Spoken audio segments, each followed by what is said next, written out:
नमस्कार मित्रांनो, घरकुल योजनेचा लाभ एका कुटुंबातील किती लोकांना घेता येतो याबद्दलची माहिती आपण या व्हिडिओच्या माध्यमातून समजून घेणार आहोत। त्यासाठी नक्की हा व्हिडिओ शेवटपर्यंत पहा। तत्पूर्वी चॅनलवरती पहिल्यांदाच आला असाल तर चॅनलला सबस्क्राइब करून बेल नोटिफिकेशनला क्लिक करा।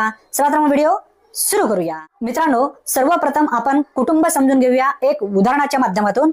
आता माझं स्वतःचं कुटुंब आहे। माझ्या कुटुंबामध्ये माझे आई वडील आणि माझा एक भाऊ आहे आणि दोघांचं पण आमचं लग्न झालेलं आहे आणि आई वडील सुद्धा आहे आणि आमच्या दोघा भावांना दोन दोन मुलं आहेत। आता या ठिकाणी किती कुटुंब तयार झाले हे समजून घ्या।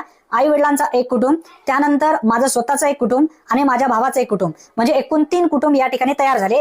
या 3 कुटुंबांना सुद्धा घरकुल योजनेचा लाभ घेता येतो। रेशन कार्डामध्ये जरी तुमचं एकच कुटुंब असेल तर या ठिकाणी तुमचे एकूण 3 कुटुंब होत आहेत। आता ज्या पद्धतीने तुमच्या कुटुंबामध्ये संख्या असेल, ज्यांचं लग्न झालेलं असेल, आता कुटुंबाची व्याख्या समजून घ्या।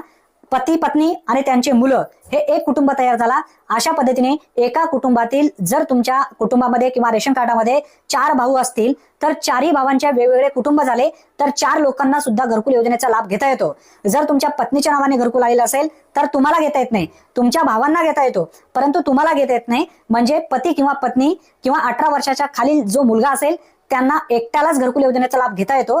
जर 18 वर्षापेक्षा जास्त वयोगट जर असेल तर तो सिंगल कुटुंब मधून एकल या ठिकाणी लाभ घेता येतं। अर्ज सुद्धा सुरू झालेले आहेत। भरपूर अशा लाभार्थ्यांच्या माध्यमातून प्रश्न विचारला जात होता की एका कुटुंबातील किती व्यक्तींना घरकुल योजनेचा लाभ घेता येतो याबद्दलची पूर्ण माहिती तुम्हाला या व्हिडिओच्या माध्यमातून मिळालेली असेल। मित्रांनो, अतिशय महत्त्वपूर्ण ही माहिती आहे। जास्तीत जास्त मित्रांपर्यंत हा व्हिडिओ नक्की शेअर करा। चॅनलवरती जर तुम्ही पहिल्यांदाच आला असाल तर चॅनलला सबस्क्राइब करून बेल नोटिफिकेशनला क्लिक करून ठेवा, म्हणजे अशाच पद्धतीची व्हिडिओची अपडेट सर्वप्रथम तुम्हाला मिळत जाईल। धन्यवाद। पुन्हा भेटूया नवीन व्हिडिओमध्ये नवीन माहितीसह। तोपर्यंत जय हिंद, जय महाराष्ट्र।